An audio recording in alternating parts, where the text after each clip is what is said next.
அதன் பின்பாக நமக்கு ஷேலி அவர்கள் சங்கீதம் 139 மாறி மாறி வாசிப்பார். நமக்கு இப்போது பிஷப் எஸ்எஸ்டி ராஜையா அவர்கள் சொல்லுங்கள்.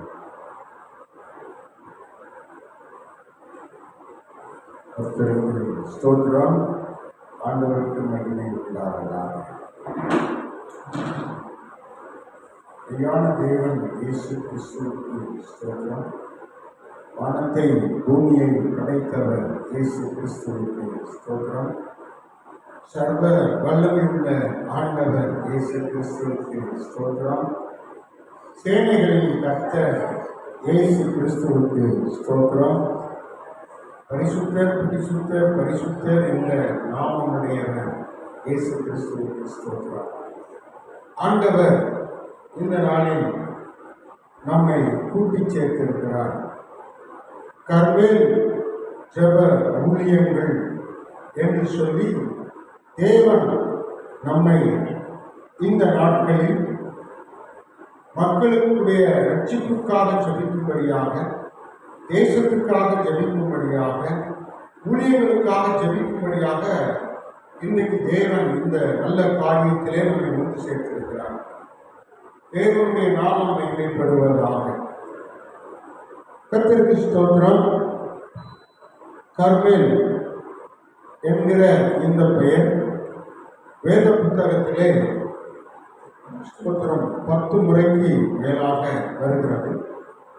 இதில் கர்மேல் என்கிற பெயர் 1 சாமுவேல் 27:3 ஒரு ஊரை காண்பிக்கிறதாக இருக்கிறது.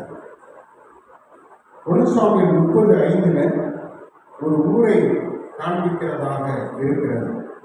2 சாமுவேல் 2:2 எடுக்கும்போது, 2 சாமுவேல் 3:3 எடுக்கும்போது அது ஒரு ஊரை காண்பிக்கிறது. ஒரு ஊருடைய பெயர் கர்மேல் என்று சொல்லப்படுகிறது. இடத்தை காண்பிப்பதற்காக கர்மேல் என்ற பெயர் உபயோகப்படுத்தப்பட்டிருக்கிறது. இரண்டாவதாக கர்த்தருக்கு ஸ்தோத்திரம். 1 ராஜாக்கள்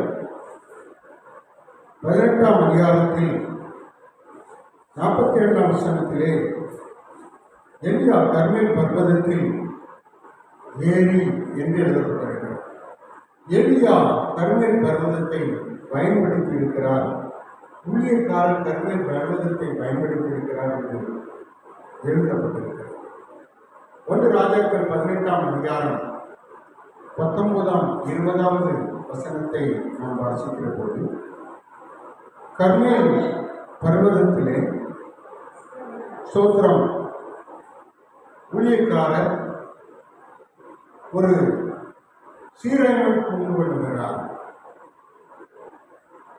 யார் தெய்வம் என்பதை காண்பிக்கிறார். அதில் மற்றவர்களும் இஸ்ரவேல்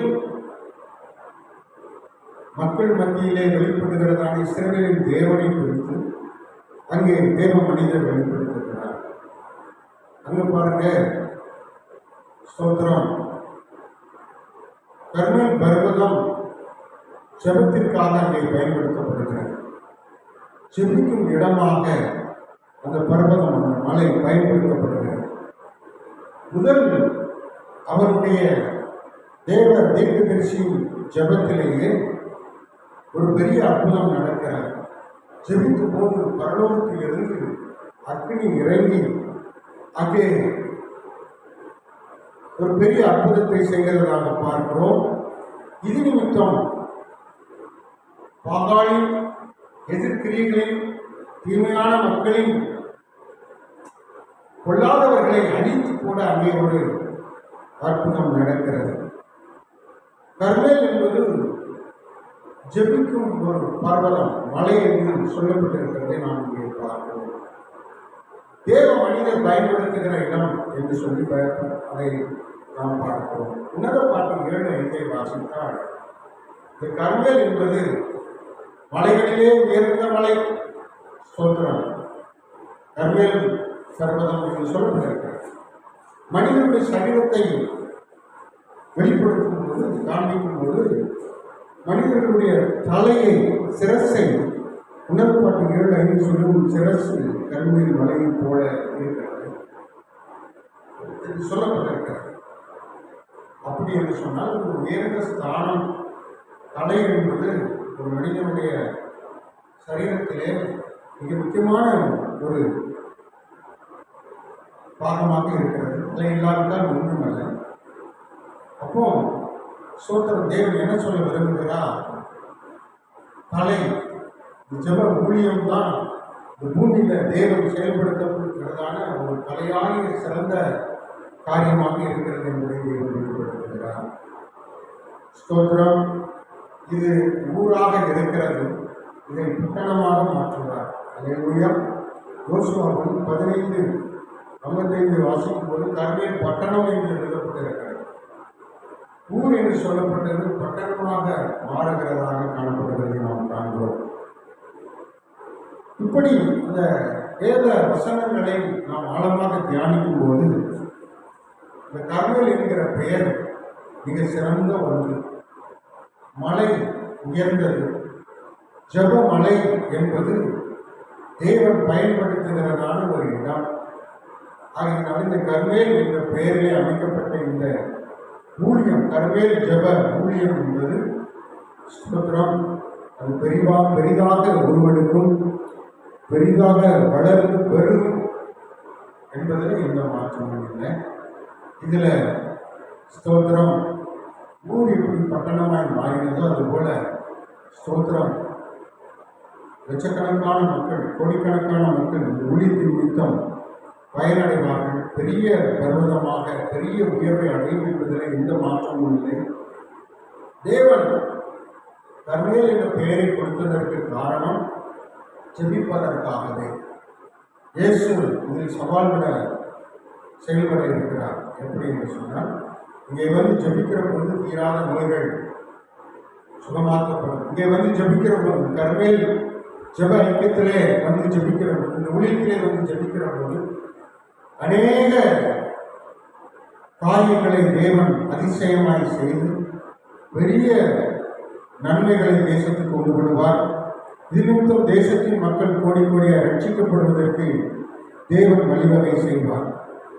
கர்மேல் என்பது ஸ்தோத்திரம் தேவனை வெளிப்படுத்துகிற, தேவன் மெய்யான தேவன் என்பதை வெளிப்படுத்துகிற, உண்மையான தேவன் என்பதை வெளிப்படுத்துகிற ஒரு ஜெப ஐக்கியமாக இது உருவெடுக்க இருக்கிறது.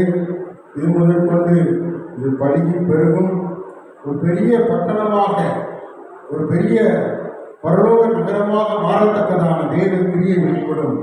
ஆண்டவர் அதை செய்கிறார்.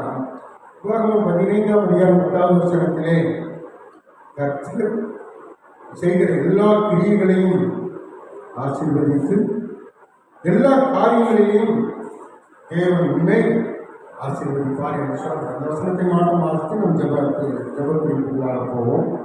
கர்த்தருக்கு ஸ்தோத்திரம். 15:10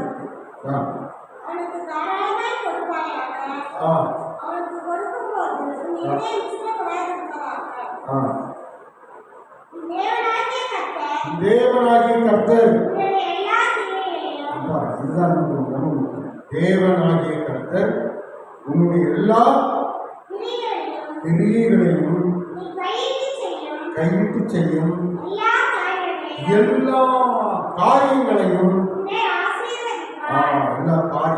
உன்னை ஆசீர்வதிப்பார். எல்லா கிரியைகளிலும் எல்லா காரியங்களிலும் இந்த ஊழியத்தில் தேவன் பெரிய ஆசீர்வாதத்தை வைக்கிறார். ஆமென். ஆமென். எல்லா கிரியைகளிலும் எல்லா காரியங்களிலும் தேவன் ஆசீர்வதிப்பார் என்று சொல்லி இன்றைக்கு வாக்கு கொடுத்து இந்த ஊழியத்தை தேவன் ஆசீர்வதிக்கிறார். அல்லேலூயா. சரி, இப்பொழுது நேராக ஒரு 4-5 குறிப்பிட்டு ஸ்தோத்திரம் பண்ணி சொல்லிக்க போகிறோம். ஜனங்கள் ரட்சிக்கப்பட வேண்டும். இந்திய தேச மக்கள் ரட்சிக்கப்பட வேண்டும். அதற்காக இந்த ஜெப ஊழியம் தேச எல்லா மக்களுக்காக ரட்சிப்புக்காகவும் ஜெபிக்கும்.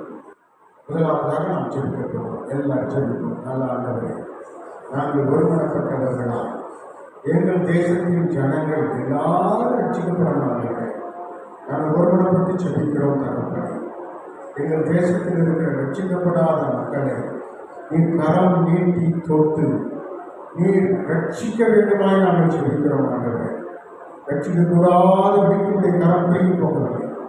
பாவத்தில் இருக்கிற மக்கள், சாபத்தில் இருக்கிற மக்கள், பொல்லாப்பிலே மாட்டிக்கொண்டிருக்கிற மக்கள், கட்டப்பட்டு இருக்கிற மக்கள், பாவத்தால், சாபத்தால், இருளினால் கட்டப்பட்டு இருக்கிற மக்கள், பிசாசினால் கட்டப்பட்டு இருக்கிற மக்கள், ஆண்டவரே நீ ரட்சிக்க வேண்டுமாய் நாங்கள் செபிக்கிறோம்.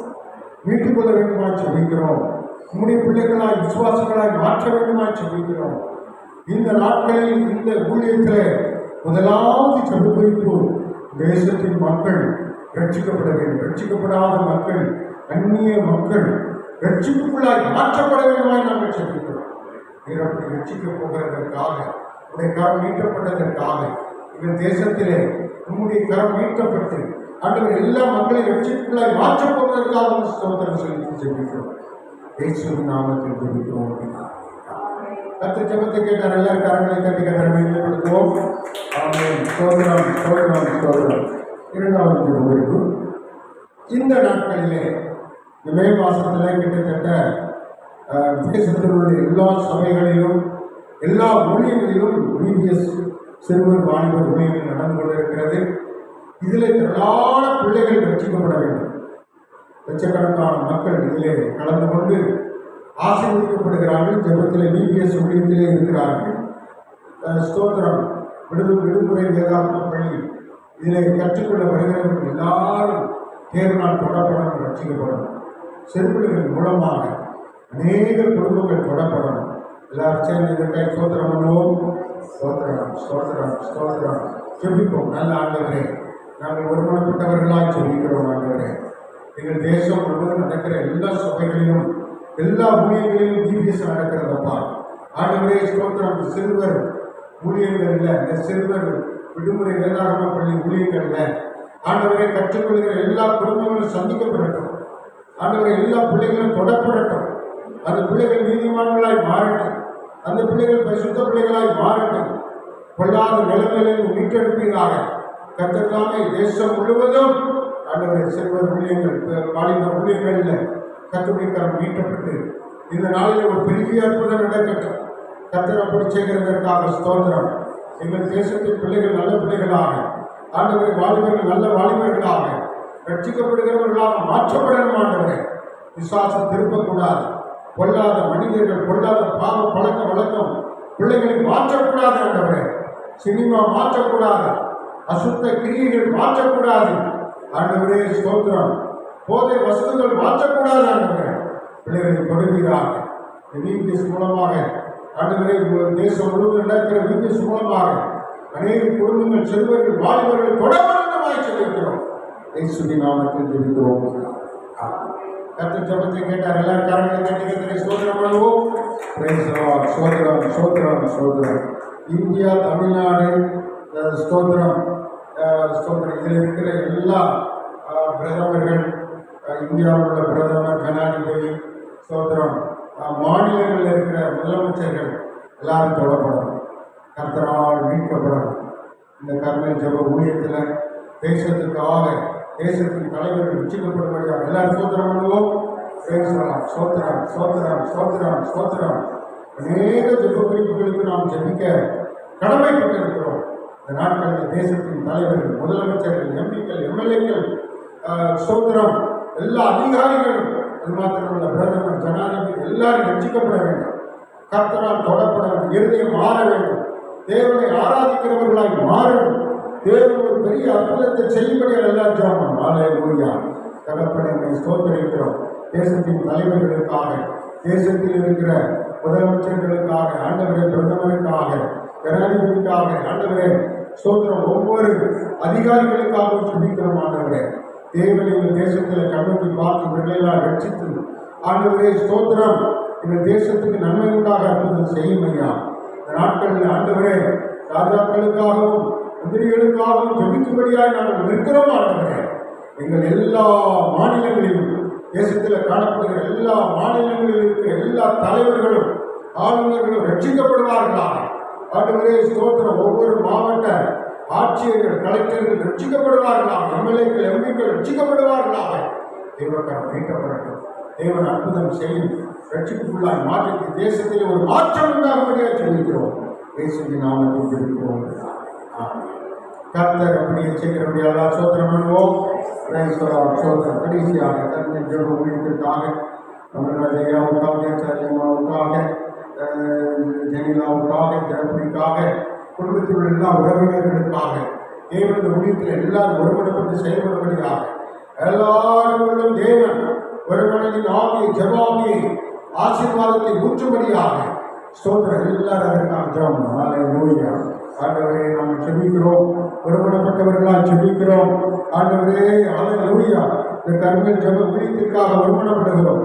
ஒருமனப்பட்டு ஜெபிக்கும்படியாக அமர்ராஜையா அவர்களை, ஆண்டவரே ஸ்தோத்திரம், சாரியம்மா அவர்களை, ஆண்டவரே ஜெனிலாவை, ஜெயபிரியை, குடும்பத்தில் உறவினர்களை, உறவுகளை எல்லாரையும் ஆதரவாக உதவியாக கர்த்தர் மாற்றுகிறாங்க. கர்த்தாவை இந்த ஊழியத்தில் எல்லாரையும் ஈடுபட்டு பங்கு பெற்று இந்த ஊழியத்தில் ஆண்டவரே ஒரு பெருக்கத்தை உண்டு பண்ணுவீராக. அநேக காரியங்களுக்காக ஜெபிக்கிற போதே அற்புதங்கள் நடக்கும்படியாக, நோய்கள் சுகமடையும்படியாக, வியாதிகள் நீங்கும்படியாக, சாபக்கட்டுகள் உடையும்படியாக, ஆண்டவரே அநேக குடும்பங்களில் நன்மை உண்டாகும்படியாக தேவன் கிரியை நடப்பிக்கும்படியாக நாம் ஜெபிக்கிறோம். கர்த்தர் ஆசீர்வதியும், கர்த்தர் ஆசீர்வதியும், கர்த்தர் ஆசீர்வதியும். தகப்பனே திருச்சமூகத்தில் ஒப்புக் கொடுக்கிறோம். கர்மேல் ஜெப ஊழியம் ஆசீர்வதிக்கப்படுவதாக பிதா குமாரன் பரிசுத்தாவின் நாமத்தினால நாங்கள் ஆசீர்வதிக்கிறோம். ஆண்டவரே ரீமாதா ராகா ரூலாபாக்கா சத்தா ராகா ரூலாமாக்கா பரலோக தேவனுடைய அதிகாரம் ஆண்டவரே இன்றைக்கு அல்லேலூயா அந்த கர்மேல் ஜெப ஊழியத்தை ஏற்படுத்துவதற்காக ஸ்தோத்திரம். அல்லேலூயா. அவைகளை இந்த ஊழியத்தில் உதவி செய்கிறவர்களை கர்த்தர் எழுப்புகிறாங்க, கொடுக்கிறவர்களை எழுப்புகிறாங்க, சகாயம் பண்ணுகிறவர்கள் ஜெபிக்கிறவர்கள் எழுப்புவீராக, திரளான ஜெப வீரர்களை இணைப்பீராக, ஜெபிக்கிற மக்களை கொண்டு வருவீராக, ஒரு பெரிய ஜெப ஆவி ஊற்றப்படுவதாக.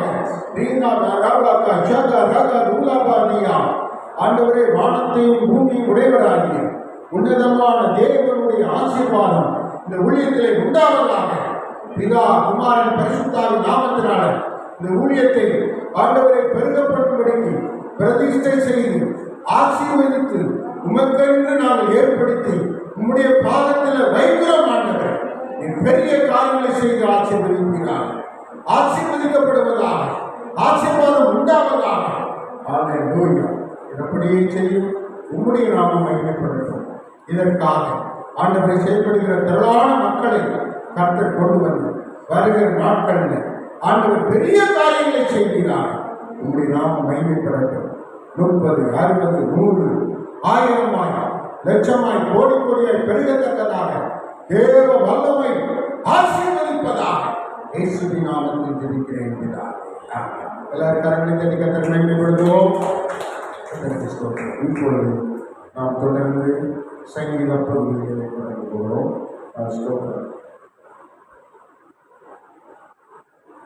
ஷாலியோட சங்கீதம் 139 நாம் வாசிப்போம். சங்கீதம் 139.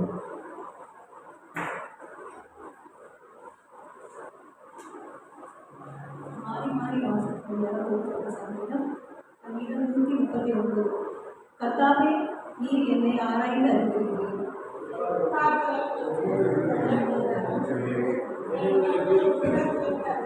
நான் நடந்தாலும் படுத்திருந்தாலும் என்னை சூழ்ந்திருக்கிறேன். என் வழிகள் எல்லாம் உனக்கு தெரியும்.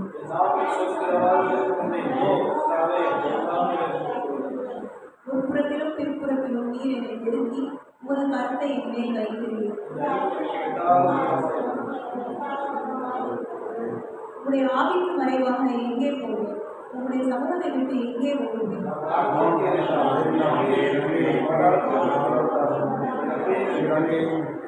நான் விடியற் காலத்து சட்டைகளை எடுத்து சமுத்திரத்தின் மலையாளங்களிலே போய் தங்கினாலும்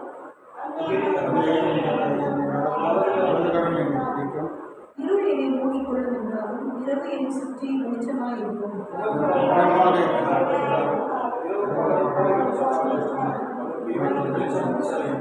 நீர் என் விழிப்புகளை வைக்கொண்டிருக்கிறீர். என் தாயின் கற்பத்தில் என்னை காப்பாற்றுகிறீர்.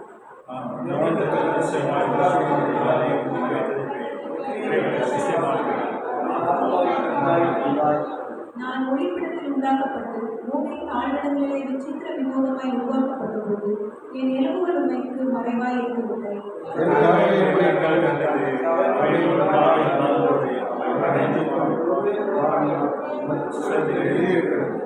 தேவனே, உங்கள் ஆலோசனைகள் எனக்கு எத்தனை அருமையானவைகள்! அவைகளின் தொகை எவ்வளவு அதிகம்!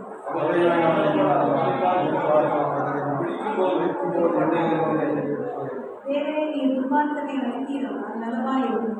இரத்த பெரியரே, நீங்கள் என்னை விட்டு அகன்று போகும்.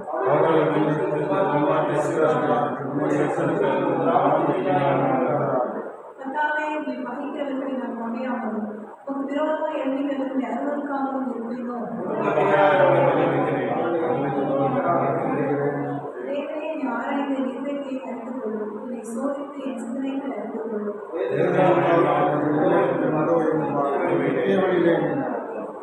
ஆமென்.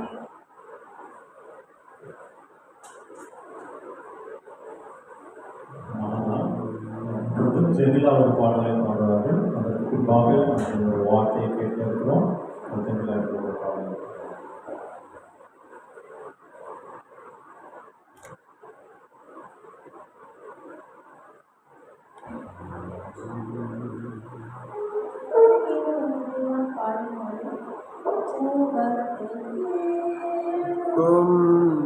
எங்கள் தேவா ஜபத்தின் வாஞ்சை தந்தருளோ, ஜபத்திலே தப்பித்திருந்து மேன்மை காணச் செய்யோ.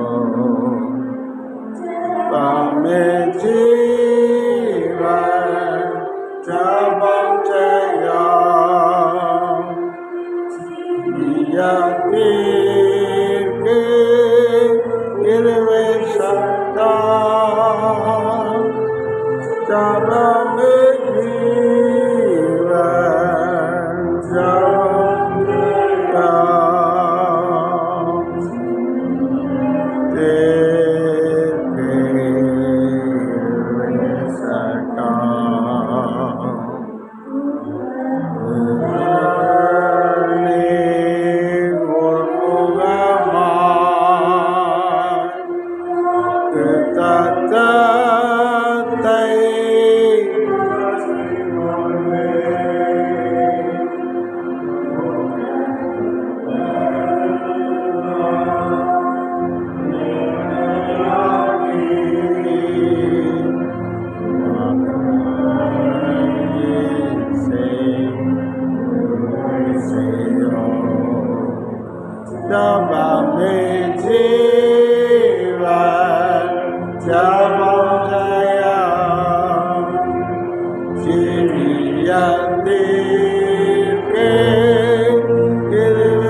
கொடுக்கிறோம். அவங்களுக்குள்ள நல்ல பாடல் வேலை ஆராதனை வேலைக்குள்ளாக கடந்து செல்ல கர்த்தர் கிருபை செய்தார். கர்மேல் ஜெப ஊழியத்தை குறித்தான காரியங்களை நமக்கு அவர்கள் பகிர்ந்து கொண்டார்கள். கர்த்தருடைய அநாதி தீர்மானத்தினாலே இந்த கர்மேல் ஜெப ஊழியம் தொடங்கப்பட்டுள்ளது. கர்த்தர் இதை முன்குறித்திருக்கிறார், அழைத்திருக்கிறார். அவர் சொல்லிய வார்த்தையின்படியே விசுவாசத்தின் அடிப்படையில் ஊழியத்தை நாம் செய்ய அர்ப்பணித்திருக்கிறோம். அழைத்தவர் உண்மையுள்ளவராக இருக்கிறார். தேவையுள்ளவர்களை நிச்சயமாகவே அவர் கொண்டு வருவார் என்பதில் சந்தேகம் இல்லை. நாளில் கூட வார்த்தையை கொண்டு இடப்படுத்துகிற தேவன் ஊழியத்தை குறித்து கர்த்தர் தரிசனமாக ஊழியத்தை பெருங்குடி பகுதியிலே செய்ய வேண்டும் என்று சொல்லி ஊழியக்காரர்கள் மூலமாக இதை முன்னறிவித்தார். தயக்கம் இருந்த போதிலும் கர்த்தர் வேதாமத்தில் வார்த்தைகளை கொண்டு அநேக முறை இதை உறுதிப்படுத்தினபடியினாலே இன்றைய நாளை முன்குறித்து கர்த்தர் இந்த ஊழியத்தை துவங்க உதவி செய்தார். கர்த்தர் பேசுகிற வார்த்தைகளில் ஒன்று ஒரு நாள் ரொம்ப ஒரு யோசனையில் இருந்து கொண்டிருந்தேன். வீட்டில் நானும் என் மனைவியும் இதை குறித்து ஊழியத்தை குறித்தான காரியங்களை பேசி இதை எப்படி செய்ய வேண்டும், கர்த்தர் இதை அழைத்திருக்கிறார், இதை செய்ய வேண்டும் என்று சொல்லியிருக்கிறார் அப்படின்னு சொல்லி யோசிக்கும் போது மனைவி சொன்னாங்க, நம்மளுக்கு இந்த பகுதியில் அவ்வளோ யாரையும் தெரியாது, யார் வருவாங்க அப்படின்னு சொல்லி எல்லாம் ஒரு யோசனை. இந்த விதத்தில் கூட அநேகர் அழைக்கப்பட்டிருந்தாங்க, ஆனால் ஒரு சிலரை காணப்படுகிறது. ஆனால் கர்த்தர் கடந்த மாதங்களில் வார்த்தையை கொண்டு ஒரு திட்டப்படுத்தினார். நமக்கு தெரிந்த ஒரு வேத பகுதி நாம் எடுத்துக்கொள்வோம். 2 ராஜாக்களின் புஸ்தகம் 3ஆம் அதிகாரம் 17ஆம் வசனம். 2 ராஜாக்களின் புஸ்தகம் 3ஆம் அதிகாரம் 17ஆம் வசனம். ஒரு நாள் ஆழ்ந்த யோசனையில ஜெபத்திலே நான் காத்திருந்த போது, கர்த்தாவே நாங்கள் ஊழியம் செய்யணும்னு நீங்கள் அழைச்சிட்டீங்க, இந்த இடத்துல அநேகர் ஆசீர்வதிக்க போறாங்க, அநேகர் விடுதலை பெற போறாங்கன்னு சொல்லி நீங்கள் முன்குறித்திருக்கிறீங்க, அதற்காக எங்களை ஒரு கருவியாக நீங்கள் பயன்படுத்த போறீங்கன்னு சொல்லியிருக்கீங்க அப்படின்னு சொல்லி நாங்கள் இதை எப்படி செய்ய போகிறோம் அப்படின்னு சொல்லி, யார் வருவாங்க, யார் தெரியும் எங்களுக்கு அப்படின்னு சொல்லி யோசித்து கொண்டிருக்கும் போது கர்த்தர் இந்த வார்த்தையை கொடுத்து என்னை திடப்படுத்தினார். நான் வாசிப்போம். 2 ராஜாக்களின் புஸ்தகம் 3ஆம் அதிகாரம் 17ஆம் வசனம். நீங்கள் காற்றையும் காண மாட்டீர்கள், மழையையும் காண மாட்டீர்கள், ஆனாலும் நீங்கள் உங்கள் ஆடு மாடுகளும் உங்கள் மிருக ஜீவன்களும் கிடைக்கும்படிக்கு பள்ளத்தாக்கு தண்ணீரால் நிரப்பப்படும்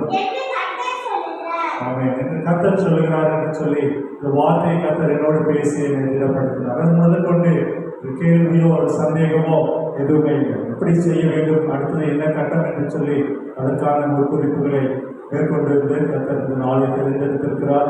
நிச்சயமாகவே அழைத்தவர் உண்மையுள்ளவராக இருக்கிறார், பெரிய காரியங்களை செய்வார் என்பதில் சந்தேகம் இல்லை.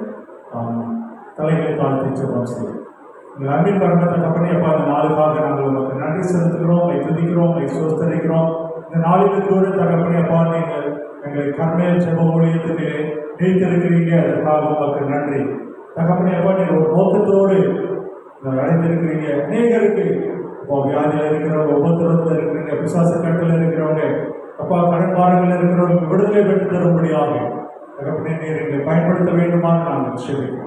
இந்த நாளில் கூட தகப்பனே வேதத்திலிருந்து ஒரு சில பகுதியை நாங்கள் தியானிக்கும் போது எங்களோடு இடைவிட வேண்டுமா நாங்கள் நிச்சயிக்கிறோம். கர்த்தர் பெரிய காரியங்களை செய்வோம். இயேசு சுந்தரிக்கிறோம் நல்ல பிதாவே, ஆமென் ஆமென்.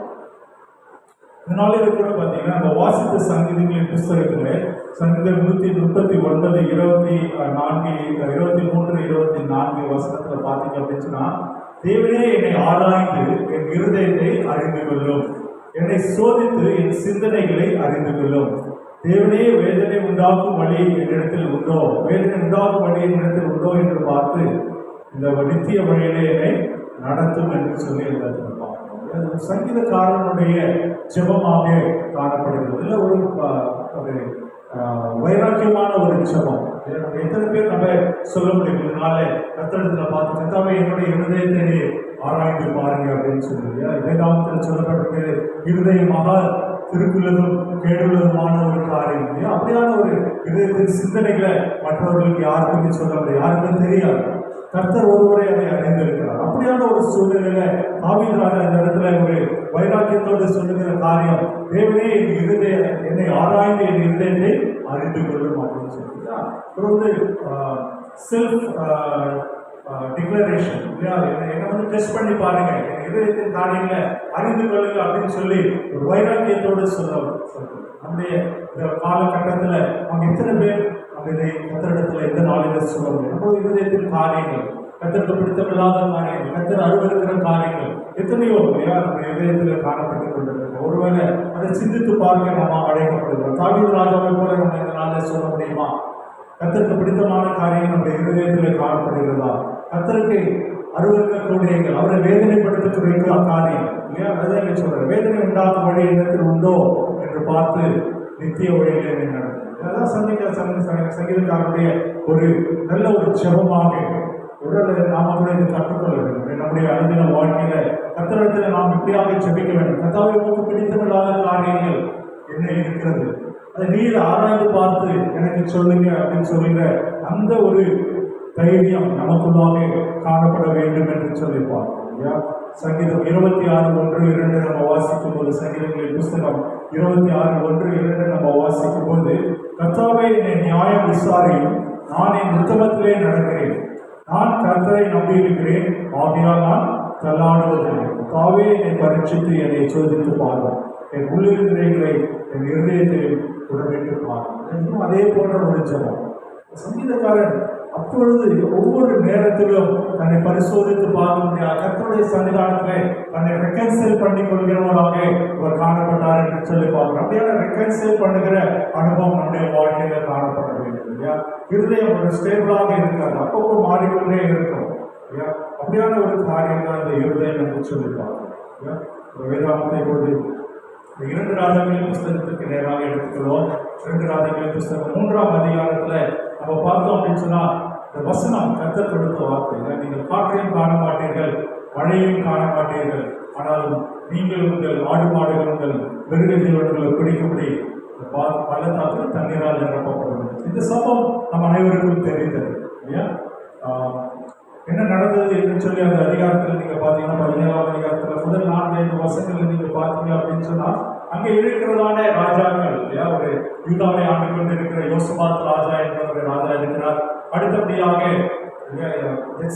இஸ்ரவேலை ஆளுகிறதான ஏரோம் என்றதான ஒரு ராஜா அந்த இடத்துல இருக்கிறார். அவருடைய தகப்பனார் பெயர் ஆகாப் என்ற ஒரு ராஜா. அதற்கு பின்பாக என்ன நடக்கிறது என்று சொல்லி பார்த்தீங்க அப்படின்னு சொன்னா, இந்த மோவாபியர் என்று சொல்லி ஒரு கூட்டத்தார் இருக்கிறாங்க. மோவாப் அந்த இடத்துல இருக்காங்க. மோவாபின் ராஜா மேசா என்ற ராஜா என்ன பண்றான், ஆகாபுடைய காலத்துல இஸ்ரவேல் ராஜாவுக்கு அநேக அந்த காரியங்கள், ஆடுகள் அது போன்ற ஒரு கப்பம் கட்டுகிறதான காரியங்களை செய்து வந்தார் என்று சொல்லி பார்க்கலாம். அந்த ஆகாப் ராஜா காலத்துக்கு பிற்பாடு அவைகளை அவன் நிறுத்திவிட்டான் என்று சொல்லி பார்க்கலாம். இதனால அவருடைய மகன் இஸ்ரவேல் ராஜாவாக இருக்கிற யோராம் ராஜா என்ன பண்றாரு, ஒரு வருத்தப்படுகிறார், இதை எப்படியாவது நம்ம சரி செய்யணும் என்று சொல்லி இல்லையா. அப்படியான ஒரு சூழல்ல என்ன பண்றாங்க அப்படின்னு சொல்லி பார்த்தீங்கன்னா, இஸ்ரவேலின் ராஜா வந்து அந்த எல்லா தேசங்களையும் அவர் போய் பார்க்கிறார். போய் பார்க்கிற வேலையில என்ன பண்றாரு, யூதா ராஜாவாகிய யோசபாத் கிட்ட வந்து கேட்கிறாரு, வாங்க நம்ம 2 பேரும் சேர்ந்து போகலாம் அப்படின்னு சொல்லி போகும்போது தான் இந்த மோவாபின் ராஜாவை நம்ம சண்டை பிடிக்கணும், அவர்களை மேற்கொள்ள வேண்டும் என்று சொல்லி அவர்கள் திட்டமிடுகிறார். எந்த வழியாக போகலாம் என்று சொல்லி பார்க்கும்போது ஏதோ வழியாக நம்ம போவோம் என்று சொல்லி அந்த ஏதோ ராஜாவை அவர்கள் அழைத்துக் கொண்டு செல்கிறார்கள். ஏதோ வழியாக அவர்கள் செல்லும் பொழுது மோவாபை போய் அவர்கள் படையெடுத்து அவர்கள் வெற்றி பெற வேண்டும். ஆனால் நடந்தது என்ன, அவர்கள் 7 நாள் பிரயாணமாக அந்த இடத்துல செல்கிறார்கள். 7 நாள் பிரயாணமாக சென்ற பொழுது என்ன நடந்தது அப்படின்னு சொல்லி பார்த்தீங்கன்னா, வனாந்திர பாதையில அவர்களுக்கு தண்ணீர் இல்லாமல் போய்விட்டது, தண்ணீர் பஞ்சம் வந்து விட்டது. அவர்கள் குடிப்பதற்கான தண்ணீர் இல்லை. அவர்கள் கூட இருக்கிற ஆடு மாடுகள், அவருடைய குதிரைகள், அவருடைய போர் வீரர்கள் யாருக்குமே தண்ணீர் இல்லாத ஒரு சூழல். அப்படியான ஒரு சூழல் காணப்பட்டிருக்கும் போது அவர்களுக்குள்ளாக ஒரு போராட்டம், நம்ம வனாந்திரத்துல மணிந்து போய்விடுவோமா? ஏன்னா 7 நாள் பிரயாணமா வந்துட்டாங்க, திரும்பி போக முடியாத ஒரு சூழ்நிலையில நம்ம மடிந்து போய்விடுவோமோ என்று சொல்லி அவர்களுக்குள்ளாக ஒரு கேள்வி. இதுக்கு எல்லாத்துக்கும் காரணம் யாரு? இந்த இஸ்ரவேலின் ராஜா தான். அவன் தான் படையெடுத்து போனோம், நம்ம ஏதோ வழியா போகலாம் அப்படின்னு சொல்லி ஒரு பிளான் போட்டு கொண்டு கூட்டி வந்தது. ஆனால் இந்த மனிதனுடைய இருதயம், நம்ம இருதயத்தை குறித்து தியானித்துக் கொண்டிருக்கிறோம். இந்த மனிதனுடைய இருதயம் எப்படியாக காணப்பட்டது என்று சொல்லி பார்த்தீங்கன்னா, அவர் 2 தடவை என்ன பண்றாரு? நெகட்டிவான காரியங்களை பேசுகிறத நம்ம பார்க்கிறோம். முதலாவதாக நீங்க பார்த்தீங்க அப்படின்னு சொன்னா 10வது வசனத்தை நம்ம பார்க்கும்போது, அப்போது இஸ்ரவேலின் ராஜா, ஐயோ இந்த 3 ராஜாக்களையும் கர்த்தர் மோவாபியர் கையில ஒப்பு கொடுக்க வரவழைத்தாரே என்று சொன்னார். ஒரு இக்கட்டான ஒரு சூழல், ஒரு போராட்டமான ஒரு சூழல் காணப்படும் போது மனிதனுடைய இருதயம் எப்படியாக போகிறது? நெகட்டிவான காரியங்களை திங்க் பண்ணுகிறது. இப்படி நடக்குமோ நடக்காதோ, நம்ம அழிந்து விடுவோமோ, சத்ருவின் கையில கர்த்தர் ஒப்பு கொடுத்து விடுவாரோ அப்படின்னு சொல்லி ஒரு நெகட்டிவான காரியத்தை அந்த மனிதன், அந்த ராஜா பேசுகிறது நம்ம பார்க்கிறோம் இல்லையா? அப்படியான ஒரு சூழலில் தான் அந்த இடத்துல யோசபாத் ராஜா கர்த்தரை தேடுகிற மனிதன் என்ன சொல்றாராம்? இந்த இடத்துல தேவனுடைய ஊழியக்காரர்கள் யாராவது இருக்கிறாங்களா, தேவனுடைய ஊழியக்காரர்கள் யாராவது இருக்காங்களா அப்படின்னு சொல்லி விசாரிப்போம் என்று சொல்லி விசாரிக்கிற வேலையில அவர்கள் அங்க என்ன பார்த்தாங்களா? அங்க ஒரு காரியம் சொல்லப்படுகிறது. 11வது வசனத்துல என்ன சொல்றாங்க? எலியாவின் கைகளுக்கு தண்ணீர் வார்த்த சாபாத்தின் குமாரனாகிய எலிசா இங்கே இருக்கிறான் என்று சொல்லி இஸ்ரவேலின் ராஜாவின் ஊழியக்காரர்கள் வச்சிருக்காங்க. இஸ்ரவேலின் ராஜா ஒரு நெகட்டிவான ஒரு காரியத்தை சொல்லிட்டு இருக்காரு. ஆனா அவர் கூட இருக்கிற ஒரு ஊழியக்காரன் அந்த என்ன பண்றாரு? ஒரு நல்ல காரியத்தை சொல்லுகிறாரு. அவனுடைய மனதில் இருதயம் எப்படி இருக்கிறது? ஊழியக்காரனை தேட வேண்டும், ஊழியக்காரன் எங்க இருக்கிறான் என்பதை அறிந்து வைத்திருக்கிற ஒரு மனிதனாக காணப்பட்டான் இல்லையா? அங்க எலிசா என்ற ஒரு தீர்க்கதரிசி காணப்படுகிறார். எலிசா தீர்க்கதரிசியை அவர்கள் என்ன பண்றாங்க? போய் பார்க்கிறார்கள். அப்போ என்ன நடக்குது? எலிசா தீர்க்கதரிசி பார்த்து பேசும்போது மறுபடியுமாக இந்த இஸ்ரவேல் ராஜா ஒரு நெகட்டிவான ஸ்டேட்மெண்ட் 12வது வசனத்துல பாத்தீங்கன்னா என்ன சொல்றாரு அப்படின்னா, பின்பகுதியில் அப்படி இந்த கர்த்தர் இந்த 3 ராஜாக்களையும் மோவாபின் கையில் ஒப்பு கொடுப்பதற்கு வரவழைத்தார் என்று சொல்றாரு. திரும்ப திரும்ப நெகட்டிவான வார்த்தை இந்த மனிதனுடைய வாயிலிருந்து வருகிறது. அல்லேலூயா. அப்படியான ஒரு காரியம் நம்முடைய வாழ்க்கையில காணப்படக்கூடாது. நெகட்டிவ் வார்த்தை நம்முடைய வாழ்க்கையில காணப்படக்கூடாது இல்லையா? ஆனா கர்த்தர் என்ன சொல்றார்? அதுதான் ரொம்ப முக்கியம். ஊழியக்காரர் மூலமாக கர்த்தர் என்ன பேசுகிறார், அதுதான் ஒரு முக்கியமான ஒரு காரியமாக நம்ம இந்த நாளிலே பார்க்க போகிறோம் இல்லையா? 3 காரியங்களை நம்ம அறிந்து கொள்ள போகிறோம். முதலாவதாக படிப்போம். வசனம் 14 படிப்போம். 14வது வசனத்தை படிப்போம். அதற்கு எலிசா, நான் யூதாவின் ராஜாவாகிய யோசபாத்தின் முகத்தை பாராதிருந்தால் நான் உம்மை நோக்கவும் மாட்டேன், உம்மை பார்க்கவும் மாட்டேன் என்று சேனைகளின் கர்த்தருக்கு ஆமென். இந்த இடத்துல பாத்தீங்க அப்படின்னு சொன்னா, முதலாவதாக எலிசா தீர்க்கதரிசி ஏன் உதவிக்கு வருகிறார் அப்படின்னு சொல்லி பாத்தீங்கன்னா, அந்த இடத்துல 3 ராஜாக்கள் இருக்கிறாங்க. அவர்கள் ஒரே மனிதன், உண்மை உத்தமல்ல மனிதனாக காணப்படுகிற அந்த யோசபாத் ராஜா இல்லையா? அந்த ஏரோம் ராஜாக்கு எலிசா பிரதியுத்தரமாக சொல்லுகிற காரியம், நான் வந்ததனுடைய நோக்கமே யோசபாத்துக்காக தான் வந்தேன், உனக்காக அல்ல என்று சொல்லி இல்லையா?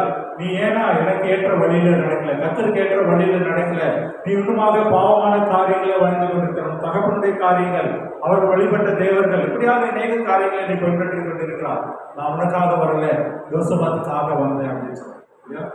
இதில் அறிந்து கொள்ள வேண்டிய ஒரு காரியம், நாம் முதலாவது கர்த்தரை தேடுகிறவர்களாக காணப்பட வேண்டும். கர்த்தர் நம்மோடு இருக்கிறவராக இருக்க வேண்டும். அப்படியாக இருக்கும்போது நமக்கு உதவிகள் கிடைக்கும்.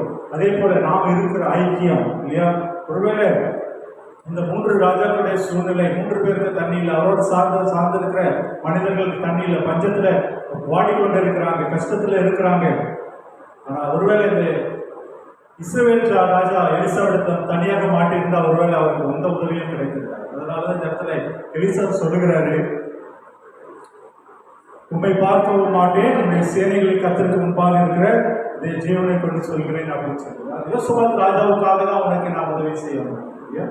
நம்முடைய ஐக்கியம் எப்படிப்பட்டவர்களோடு இருக்கிறது? நம்முடைய ஐக்கியம் நல்லவர்களோடு இருக்க வேண்டும், கர்த்தருடைய பிள்ளைகளோடு இருக்க வேண்டும். அப்படியாக நம்முடைய ஐக்கியம் இருக்கும்போது கர்த்தர் நமக்கு உதவி செய்ய ஒரு வல்லவராக இருக்கிறது. அவர்கள் மூலமாக நமக்கு ஒரு ரட்சிப்பு வேண்டும், நமக்கு ஒரு கிருபை கிடைக்கும் என்பதை அறிந்து கொள்ள முடியும். இதுதான் நம்ம முதலாவதாக இருக்கு. நம்முடைய ஐக்கியம் எந்த ஒரு சூழ்நிலையிலும் தவறான மனிதர்களோடு, தவறாக இருக்கிறவர்களோடு நாம் சேர்ந்து விடக்கூடாது. யோசபாத் ராஜாவின் மூலமாக இஸ்ரவேல் ராஜாவுக்கு ஒரு மீட்பு கிடைக்கிறது. அந்த இடத்துல அவருக்கு ஒரு விடுதலை கிடைக்கிறது. எலிசா தீர்க்கதரிசியின் மூலமாக அவரும் ஒரு ஆசீர்வாதத்தை பெற்றுக்கொள்ள போகிறார் என்று சொல்லி இந்த நாளில் நம்ம அறிந்து கொள்ள முடியும். அப்படியே நம்முடைய ஐக்கியம் கர்த்தருக்கு ஏற்ற ஒரு ஐக்கியமாக, அநேகருக்கு பிரயோஜனம் உள்ளவர்களாக நாம் இருக்கும்படியாக நம்ம அழைக்கப்படுகிறோம் என்று சொல்லி பார்க்கிறோம் இல்லையா? அடுத்தபடியாக நம்ம பார்க்க வேண்டிய ஒரு காரியம் இந்த இடத்துல, இரண்டாவதாக வசனம் 15 நம்ம வாசிப்போம். வசனம் 15.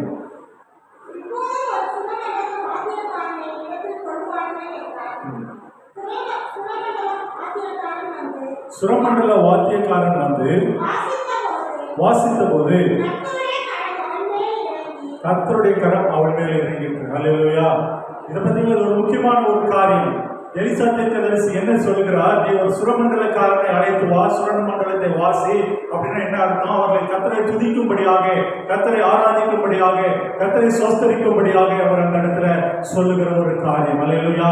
ஒரு இக்கட்டான ஒரு சூழல், இன்னும் தண்ணி கிடைக்குமா கிடைக்காதா தெரியல, திரும்பி ஊருக்கு போக முடியாது, நாம் மறித்து விடுவோமோ என்ற ஒரு சூழல், எல்லாத்தையும் இழந்து நிற்கிற ஒரு சூழல். அந்த ஒரு சூழலில் நீ கர்த்தரை நோக்கி துதி, சுரமண்டலத்தை கொண்டு ஆராதனை செய், கர்த்தருக்கு மகிமை செலுத்து அப்படின்னு சொல்லி ஊழியக்காரருடைய வார்த்தை வெளிப்படுகிறத பார்க்க. நம்முடைய வாழ்க்கையில இப்படியான ஒரு சூழல் காணப்படும் போது, ஒருவேளை மரண தருவாயில, வியாதியின் தருவாயில, கடன் பிரச்சனையில, போராட்டத்துல நம்ம சிக்கி தவிக்கிற வேலையில நமக்கு எப்படியாக இது தோன்றும்? ஒரு குடும்பத்துல ஒரு கடினமான பாதை, வியாதி, உபத்திரம் இல்லையா? நாம் என்ன செய்து கொண்டிருக்கிறோம்? கர்த்தரை துதிக்கிறோமா இல்ல முறுமுறுத்து கொண்டு இருக்கிறோமா என்று சொல்லி சிந்தித்து பார்க்க அழைக்கப்படுகிறோம். கர்த்தர் இந்த நாளில் பேசுகிற ஒரு காரியம், சூழ்நிலைகள் எப்படியாகவும் இருக்கலாம், சூழ்நிலை நமக்கு சாதகமாக இருக்கலாம், சூழ்நிலை நமக்கு எதிராக இருக்கலாம். ஆனால் நாம் செய்ய வேண்டிய ஒரு காரியம், கர்த்தரை துதிக்கிறதுல பின்வாங்கி போகவே கூடாது. அல்லேலூயா. கர்த்தர் அதை தான் எதிர்பார்க்கிறார் இல்லையா? கர்த்தரை தேட வேண்டும். சூழ்நிலைகள் எப்படியாக இருந்தாலும் சரி, நமக்கு ஒரு பெரிய தடைகள் காணப்பட்டாலும் சரி, நாம் கர்த்தரை தேடுகிறவராக இருக்க வேண்டும். சகீர் என்ற மனிதனை குறித்து வேதாகமத்தில் பார்க்கிறோம் இல்லையா? அவனுடைய வளர்வு பார்த்தீங்கன்னா ஒரு குள்ளமான மனிதன் என்று சொல்லி அவனுக்கு அடையாளப்படுத்தப்பட்டிருக்கிறது. இயேசு கிறிஸ்துவை பார்க்க வேண்டும் என்று சொல்லி அந்த வாஞ்சை இருந்தது. ஆனால் என்ன பண்றாரு? தன்னுடைய ஸ்டேட்டஸை விட்டுட்டார். அந்த பெரிய ஒரு வாய்க்காரன் அந்த ஸ்டேட்டஸை விட்டுட்டு மறுபுறம் இறங்கி போகிறான், ஓடுகிறாங்க. மக்கள் கூட்டத்துக்குள்ளாக ஓடி காட்டத்தை மரத்து மேலே ஏறி இல்லையா, தன்னுடைய அந்தஸ்து எல்லாத்தையும் விட்டுட்டு சாதாரணமாக தடைகளை தகர்த்து ஓடுகிற ஒரு காரியத்தை பார்க்கிறோம் இல்லையா? போராட்டங்கள் இருக்கதான் செய்யும், ஆனால் அதன் மத்தியில கர்த்தரை தேடுகிற ஒரு வாழ்க்கை.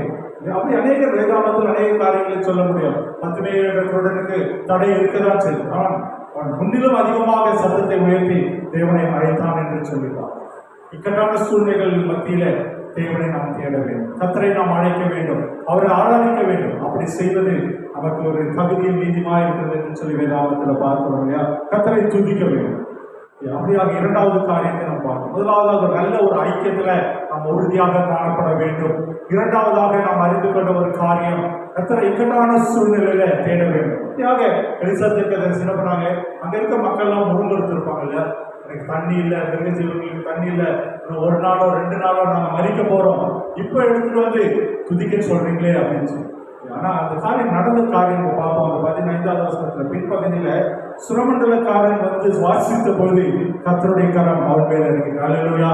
நம்முடைய இக்கட்டான சூழ்நிலையில, நம்முடைய குடும்பத்துல, நம்முடைய வாழ்க்கையில கர்த்தருடைய கரம் கடந்து வர வேண்டும் என்று சொன்னால் நாம் கர்த்தரை ஆராதிக்கிறவர்களாக, கர்த்தருக்கு ஸ்தோத்திரம் செலுத்துகிறவர்களாக நாம் காணப்பட வேண்டும் என்று சொல்லி இந்த நாளிலே அறிந்து கொள்ள முடிகிறது இல்லையா? அப்புறம் அடுத்த வசனத்தில் நம்ம பார்க்கும்போது மூன்றாவதான காரியம் என்ன அப்படின்னு சொல்லி நம்ம அறிந்து கொள்ள போகிறோம். வாசிப்போம் 16வது வசனம்.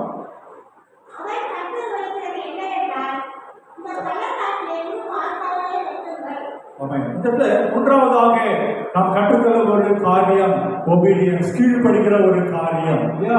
இந்த தீர்க்கதரிசி எலிசா தீர்க்கதரிசி இந்த மக்களை பார்த்து என்ன சொல்றாரு? கர்த்தர் உரைக்கிற காரியம் என்ன? நீங்கள் பள்ளத்தாக்குகள் எங்கும் வாய்க்கால்களை வெட்டுங்க, எங்கும் வாய்க்கால்களை வெட்டுங்க, எல்லா இடத்துலயும் வாய்க்காலை வெட்டுங்க என்று சொல்றாரு. இது ஒரு சோதனையான ஒரு காரியம் இல்லையா? நம்ம இடத்துல ஒரு கடினமான ஒரு சூழ்நிலையில வந்து நம்ம ஏதாவது ஒரு வேலையை நம்ம கொடுத்தா நம்ம என்ன செய்வோம்? டயர்டா இருக்கு, இந்த வேலையை நான் செய்ய மாட்டேன், என்னால் முடியாது, நாளைக்கு பார்த்துக்கிறேன் அப்படின்னு சொல்லி அநேக நேரங்களில் நம்ம கடத்தி செல்கிறவர்களாக. இந்த இடத்துல அவர்களுக்கு அந்த 3 ராஜாக்களுக்கும் அவர்களோடு இருக்கிற அந்த போர் சேவர்களுக்கும் கொடுக்கப்பட்ட ஒரு காரியம், நீங்க என்ன பண்ணணும்? பள்ளத்தாக்கு எல்லாத்துலயும் வாய்க்கால்களை வெட்டுங்க இல்லையா? எல்லாம் யோசிச்சிருப்பாங்க, ஒரு சீசன் இல்லை, மழை பெய்யுற சீசன் கிடையாது, வனாந்திரத்துல வந்துட்டு என்ன பண்ணணும்? பள்ளத்தாக்குல வாய்க்காலை வெட்டணுமா? எங்க இருந்து தண்ணி வரும்? அநேக கேள்விகள் அவர்களுக்குள்ளாக இருந்திருக்கு இல்லையா? ஒருவேளை நம்முடைய சூழலை யோசித்து பாருங்க, நம்ம ஒருவேளை முறுமுறுத்திருப்போம், இதெல்லாம் நடக்கிற காரியமா, இதெல்லாம் முடியுமா என்று சொல்லி. ஆனால் கர்த்தருடைய வார்த்தைக்கு கீழ்ப்படுகிற அந்த அனுபவத்தை அவர்கள் பெற்றுக்கொண்டார்கள் இல்லையா? அதுதான் இங்க ஒரு சோதனையான ஒரு சூழ்நிலையில, காரியங்கள் நமக்கு தலைக்கு மேலாக சென்றுவிட்ட ஒரு சூழ்நிலையில நமக்கு என்று சொல்லி ஒரு காரியத்தை கர்த்தர் உணர்த்தும் போது, இதை செய் என்று சொல்லும் போது அதற்கு கீழ்ப்படுகிறவர்களாக காணப்பட வேண்டும். அல்லேலூயா! கர்த்தருடைய வார்த்தைக்கு கீழ்ப்படுகிறவர்களாக நம்ம காணப்பட வேண்டும். அப்போ இந்த வார்த்தைக்கு அவர்கள் கீழ்பட்டு என்ன பண்ணாங்க? வாய்க்கால்களை வெட்டினார்கள். அப்படியான ஒரு சூழ்நிலையில அவர்களுக்கு அந்த வார்த்தை வெளிப்பட்டது என்று சொல்லி பார்க்கணும். இந்த வார்த்தை வெளிப்பட்டது என்ன வார்த்தை? அதான் நம்ம முதலாவதாக வாசித்தோம். நீங்கள் காற்றையும் காண மாட்டீர்கள், மழையும் காண மாட்டீர்கள், ஆனால் என்ன பண்ணோம்? பள்ளத்தாக்கு நீருற்றால நிரப்பப்படும் என்று சொல்லி கர்த்தர் சொல்லுகிறார். அந்த ஒரு காரியம் அவர்களுக்குள்ளாக காணப்பட்டது. கர்த்தருடைய வார்த்தைக்கு கீழ்ப்படுகிறார்கள். கர்த்தருடைய வார்த்தைக்கு கீழ்ப்படியும் போது அவர்களுக்கு என்ன பண்றது? ஒரு ஆசீர்வாதம் அங்கே உண்டானது என்று சொல்லி பார்க்கிறோம் இல்லையா? அதுக்கு பின்பாக இருக்கிற வசனங்கள்லாம் நீங்க பாத்தீங்கன்னா, இது கர்த்தருக்கு அற்பமான ஒரு காரியம். கர்த்தரை உங்களை ஆசீர்வதிக்கணும்னு நினைச்சிட்டாருன்னா அவர் எப்படி வேணாலும் ஆசீர்வதிப்பார். அவரால் ஆகாத காரியம் இல்லை. என்ன, என் குடும்பத்தில் இது நடக்க முடியலையே, எனக்கு இதை செய்ய முடியலையே, எனக்கு இந்த ஆசீர்வாதம் உண்டாகுமா என்று சொல்லி ஒரு கேள்வியோடு இருந்தோம் என்று சொன்னால் அது கர்த்தருக்கு ஒரு அற்பமான ஒரு காரியம் என்று சொல்லி பார்க்கிறோம் இல்லையா? அவர்கள் வந்த காரியம், அவர்களுக்கு தண்ணீரும் கிடைச்சது, ஓவாபேரும் வெற்றி பெற்றார்கள், அவர்கள் ஜெயத்தோடு திரும்பி சென்ற ஒரு காரியத்தை நம்ம பார்க்க முடிகிறது என்று சொல்லி பார்க்கிறோம் இல்லையா? இன்றைய நாளிலே கற்றுக்கொள்கிறதான 3 காரியங்கள். நல்ல ஒரு ஐக்கியம், இக்கட்டான சூழ்நிலையில கர்த்தரை துதிக்கிற ஒரு காரியம், மூன்றாவதாக கர்த்தருக்கு கீழ்ப்படுகிற ஒரு காரியம்.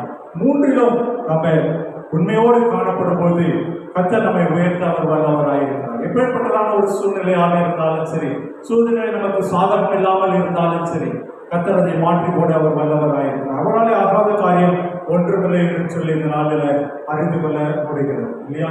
இந்த ஒரு வார்த்தையோடு, இந்த ஒரு தரிசனத்தோடு இந்த நாளில் நம்ம இங்கிருந்து கடந்து செல்ல அழைக்கப்படுகிறோம் இல்லையா? கர்த்தர் அழைத்தவர் உண்மையுள்ளவராக இருக்கிறார்.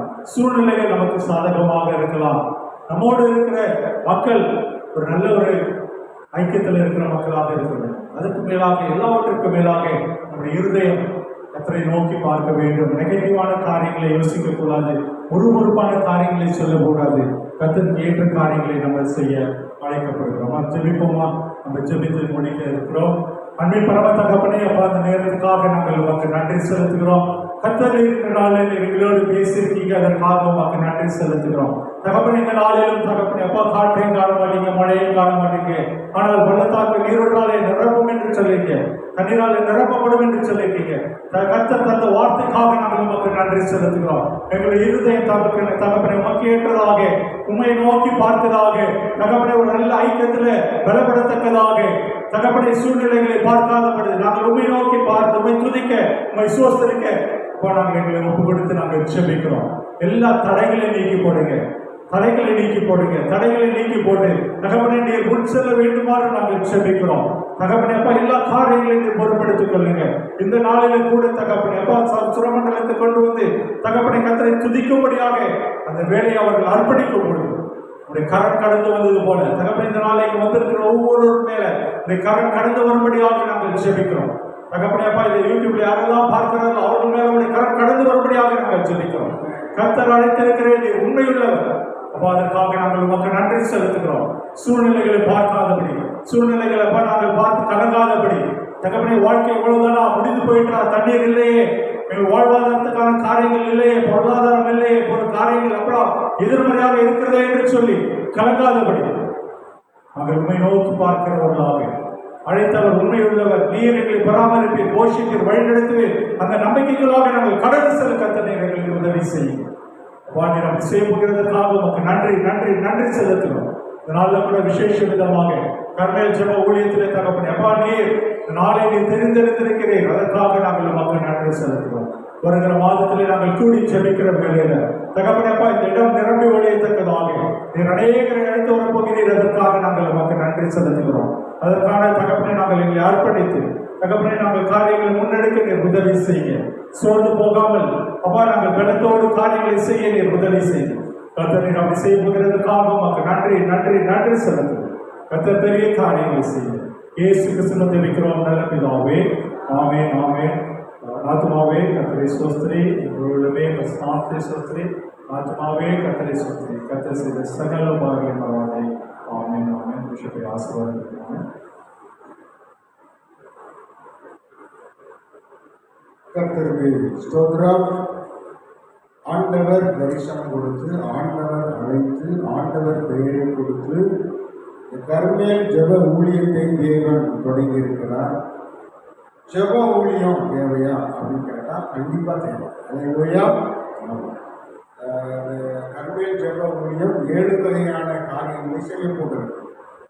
ஜெபிக்கிற ஜனங்களை ஊக்கப்படுத்த போகிறது, ஜெபிக்கிறவர்களை உருவாக்க போகிறது, ஜெபத்தால் தேசத்தின் மேல் மக்கள் மேல் வருகிற அழிவை தடுக்க போகிறது, ஜெபத்தால் ஒரு பெரிய பரிசுத்தத்தை உருவாக்க போகிறது, ஜெபத்தால் அற்புதங்கள் உண்டாக போகிறது, ஜெபத்தால் ஜனங்களை ஆசீர்வதிக்க போகிறது, ஜெபத்தால் சுகம் உண்டாக போகிறது. 7 வகையான ஊழியர்களும் ஜெபத்தினால நடக்க போகிறது. கர்த்தர் தொடர்ந்து ஆசீர்வதிப்பாராக. கர்த்தருக்கே மகிமை உண்டாகட்டும். யூடியூப் வாயிலாக பார்க்கிற எல்லா ஊழியக்காரர்களும் தொடர்ந்து இந்த ஊழியத்திற்காகவும் நீங்கள் ஜெபிக்கும்படியாக உங்களை அனுபவம் கூட கேட்டுக்கொள்கிறோம். ட்ரூத் காட் டிவி நேயர்கள் எல்லாரும் தொடர்ந்து இந்த நிகழ்ச்சியை பார்த்து தொடர்ந்து ஜெபிக்க அன்பாக வேண்டுகிறோம். 1000 பேராக இருக்கிற நம்முடைய வியூவர்ஸ் இன்னும் அதிகமாக பெறுவார்கள். அதுபோல் இந்த ஊழியத்தில் ஜெபிக்கிறவர்கள் பெறுவார்கள். எல்லாரும் சேர்ந்து இந்த நேரத்தில் கர்த்தரை ஸ்தோத்தரிப்போம். ஸ்தோத்திரம் ஸ்தோத்திரம் ஸ்தோத்திரம். பிதா குமாரன் பரிசுத்த ஆவியானவரை ஸ்தோத்தரிப்போம். ஸ்தோத்திரம் ஸ்தோத்திரம். நம்முடைய கர்த்தராகிய இயேசு கிறிஸ்துவின் கிருபையும் பிதாவாகிய தேவனுடைய அன்பும் பரிசுத்த ஆவியானவருடைய ஐக்கியம் சிநேகமும் பாதுகாப்பும் சமாதானமும் சுகமும் இன்றைக்கும் என்றைக்கும் எப்போதும் இயேசு கிறிஸ்துவின் வருகை மட்டும் நம் அனைவரோடும் உலகத்தில் உள்ள எல்லா பரிசுத்தவான்களோடும் விசேஷமாக கர்மேல் ஜெப ஊழியங்களோடும் என்றென்றைக்கும் கூட இருப்பதாக. எல்லாருக்கும் ஸ்தோத்திரம். கர்த்தர் உங்களை ஆசீர்வதிப்பார். God bless. God bless.